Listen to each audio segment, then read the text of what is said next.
Good morning, everyone. This is Pradeep, the Ambassador of Change from GETI, Lucknow, the Global Education and Training Institute.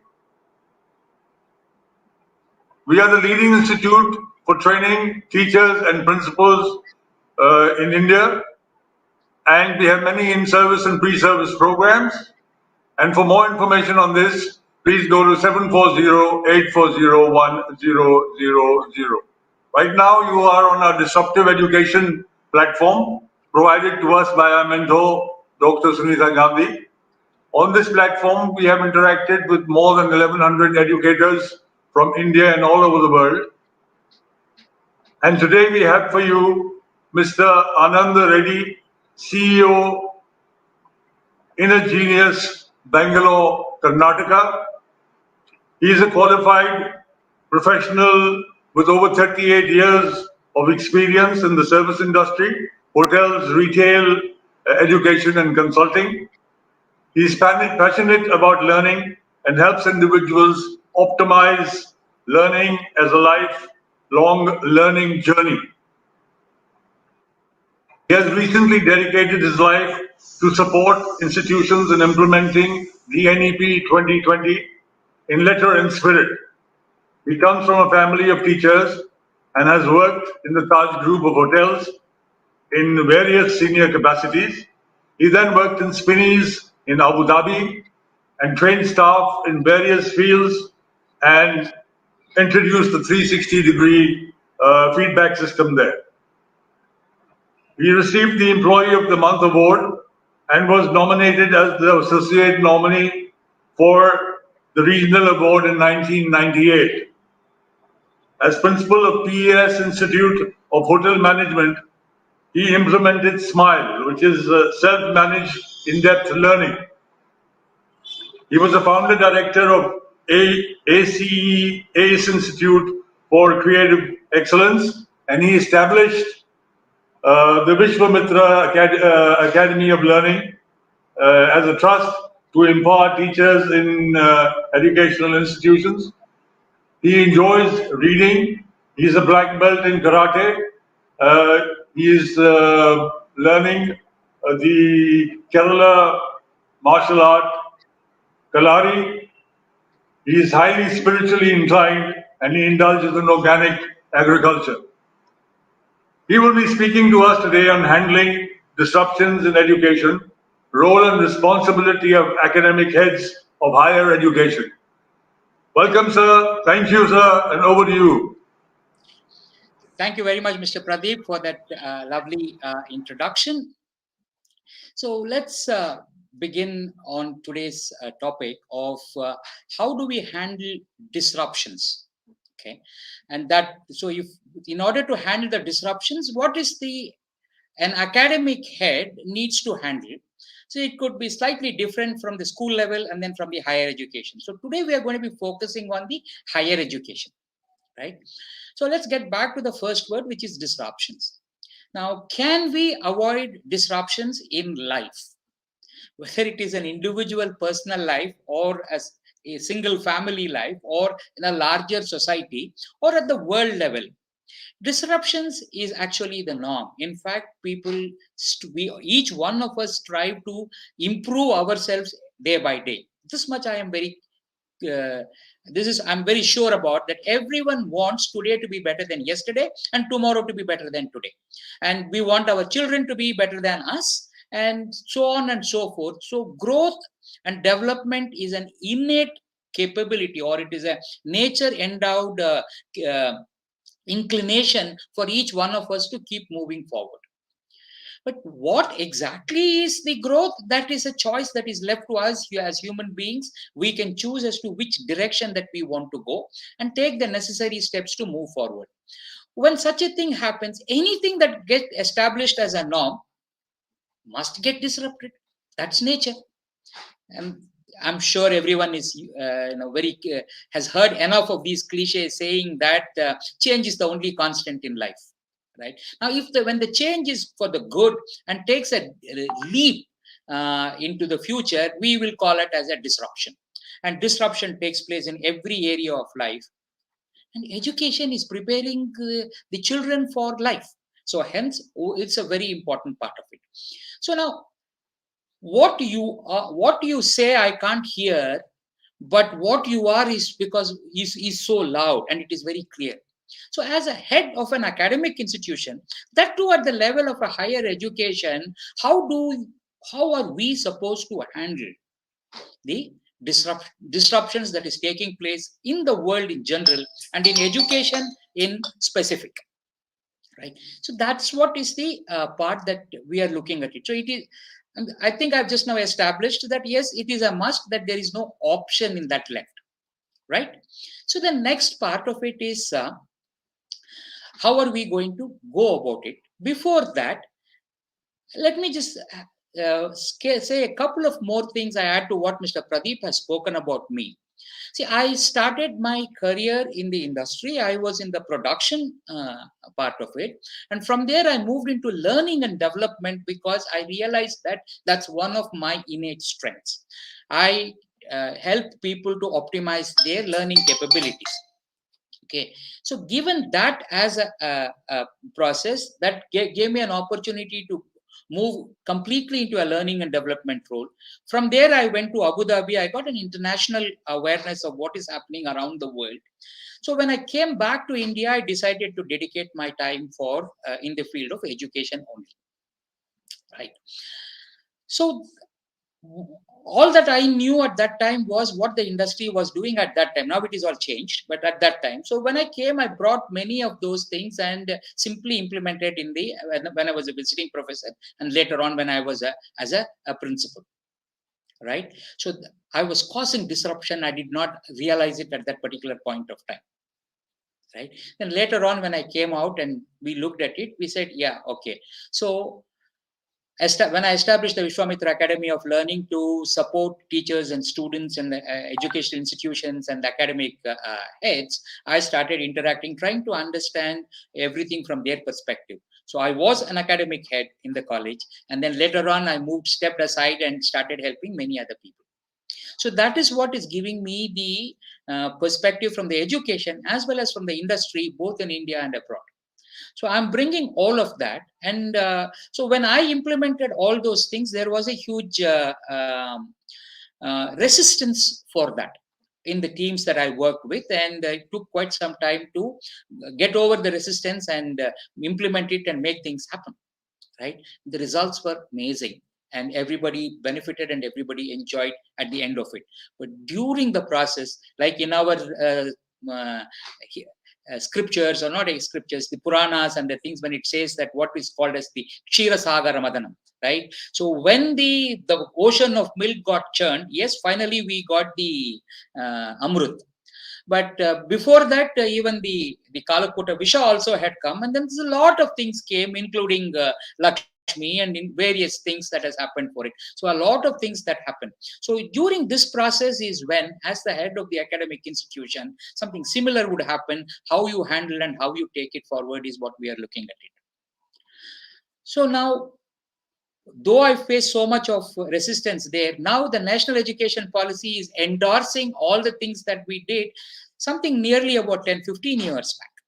And I know Dr. Sunita Gandhi has done a humongous amount of work, and I've seen some of the material that some of the schools are using here. That's how I got to know about the Global Education and Training Institute. And so I'm very happy to be associated with them. Right? Tremendous amount of work.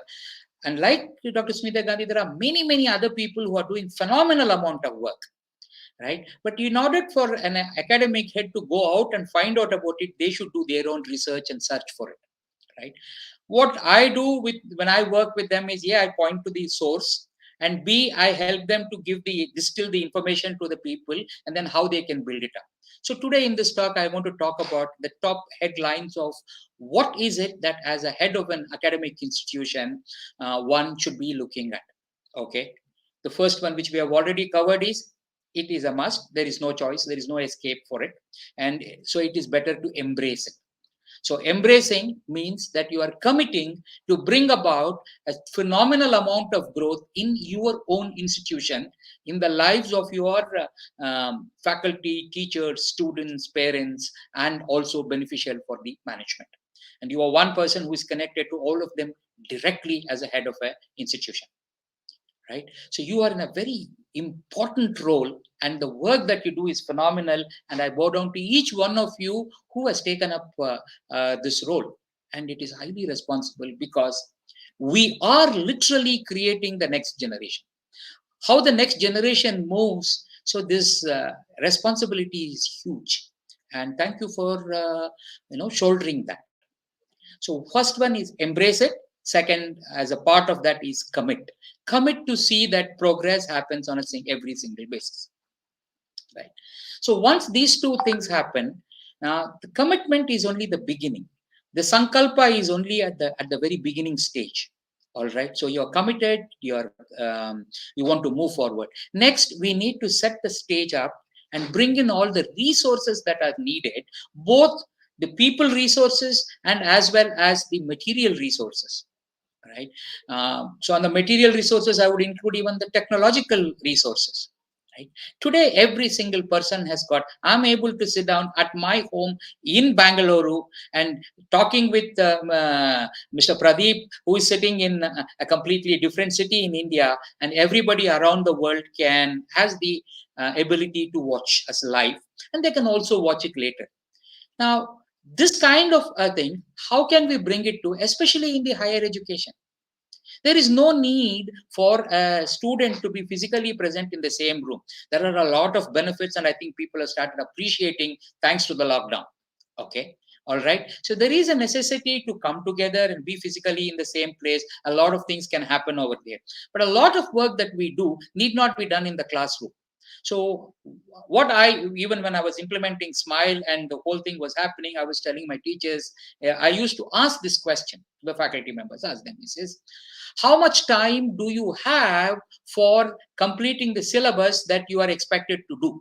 Okay. They would all talk about, as per the syllabus that university has given, it is 80 hours, 100 hours. This is the classroom. I said, no, that's not the way. He says, you have got, if we take a semester, 6 months, 6 months means about 182 days. 182 days multiplied by 24 hours is what you have got for your, because it is not for you to finish the syllabus. It is for the student to master whatever is given in the syllabus and then move beyond and look at what the industry needs.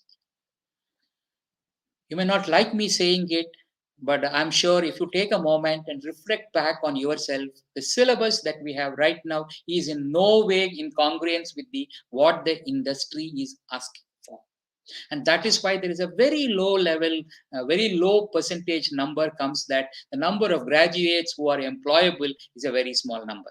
There is enough of research they have done, and enough of numbers have been published, right? That's a general. But what about your own institute? In your own institute, what is the percentage of students who are getting accepted hands down and getting very good packages for them to start their career? You know the numbers, you look at it. My goal is to see that, my wish is that you said that as 100% of your students will get excellent jobs for it, or they are admitted in the higher institutions, which is the choice of the student. Isn't that the two goals that a parent puts their child, and the child comes into the student comes into the institution, right? So if that is the case, then that becomes the responsibility of the academic head. And so you cannot achieve that unless you embrace the disruption, use the technology, use all the resources that are available. In fact, national education policy mandates that. Second, it is also giving you the power to design your own courses. Now, people may get scared with it, or people may say that, hey, that's an opportunity I'm waiting for, right? So now the other resource that you need to bring in is enhance the capabilities of the teachers, that they can understand what is the need of the industry, get that part of it, that will test their research skills. Can they do the research on what is the needs of the industry? right? And they can publish papers on it, and they can get their doctorates and postdoctoral awards for it, all right? But then now they are focused on what does the industry need when I equip someone with, you fill the your own subject there. So for example, I would take because money is a very important part of the whole thing, I would take up saying accounts or finance, all right? So now if you are providing an MBA finance, or you are preparing a cost accountant or a chartered accountant or various kinds of these things, what is the industry experting from such a qualified person and then a professional in that particular field? We can go to the field and who are already professionals in that, get with them as to what should the students be prepared with, because they have their own responsibilities, their own way of giving the rest of it, but the fundamentals and the basics. So this is another statement I keep making again and again, is that what an institution can do, no industry can do it.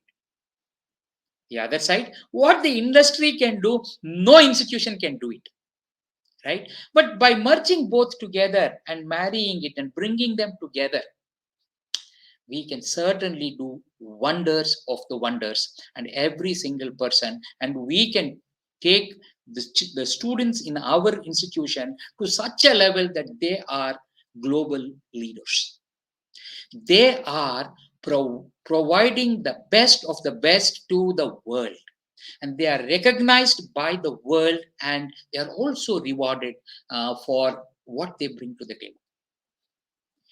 Now, this, in my view, is the role and responsibility of the academic head, and this is the result that the head of an academic institution should achieve, and hence this becomes their role and responsibilities. Hence, they need to put all of these things together. Right. So this is only a big picture of saying that yes, there is financial resources are required, there are infrastructural resources that is required, there are human resources that is required, and you need to enhance the capabilities of your own team of the faculty, the heads of department, and the other professors, the research scholars, everybody that is working with you in your institution. You have now the power to create a course of your choice and offer it and get them the degree that they need, because the degree is what we call as a ticket to the dance party, right? There is a party out there, the life party. For that life party, this ticket is very much essential, and it gives them. And when the student is so good, everybody wants to absorb them and provide them the resources so that they can continue to become.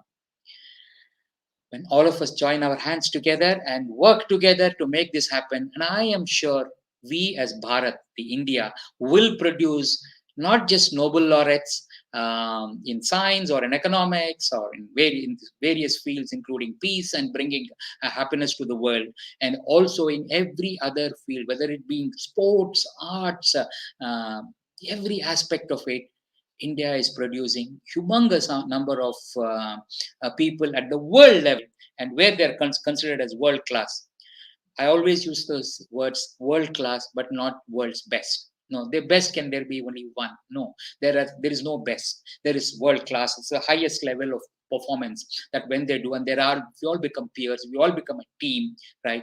And one person's intention, join hands with many people who are committed to the same intention and same vision, can achieve everything that we want.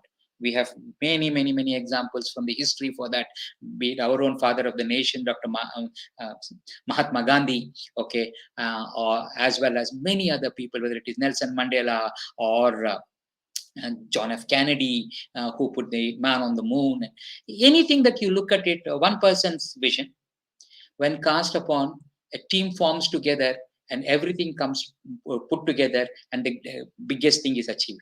And that is my last point to talk about as the point for you, because handling these disruptions and managing it and taking it forward is a culture change initiative.